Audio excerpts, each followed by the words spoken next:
ایک بکری ادھر ایک بکری ادھر، چلتی چلتی بکریاں دوڑا رہی ام معبد کو. یہ بکریاں دوڑاتی دوڑاتی مدینے تک لے آئی. شہر قریب آ گیا. اب ام معبد رونے لگی کہ اگر شہر میں گھس گئی، میری بکریاں داخل ہو گئیں تو چھوٹی چھوٹی گلیاں ہیں، میں کہاں سے پکڑ پاؤں گی، کس بکری کو ڈھونڈ پاؤں گی؟ کھلے میدان میں جمع تو کر سکتی ہوں، اب گلیوں میں بکریاں گئی تو کہاں سے ڈھونڈوں گی؟ رونے لگی. لیکن مدینہ آ گیا اور بکریاں شہر میں داخل ہو گئیں، سب ادھر ایک ادھر ایک گلیوں میں.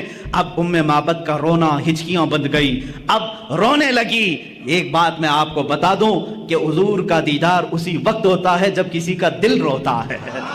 جب کسی کا دل رونے لگتا ہے وہ مصطفیٰ کا دیدار ہو جاتا ہے. اسی لیے کہا ہے محمد کو ہم غم گساروں میں ڈھونڈو، محمد کو ہم غریبوں میں ڈھونڈو. عزیزان گرامی، ام معبد رونے لگی. اتفاق کی بات ہے کہ حضرت ابوبکر صدیق کا گزر وہاں سے ہو رہا تھا. حضرت ابوبکر نے دیکھا اور پہچان لیا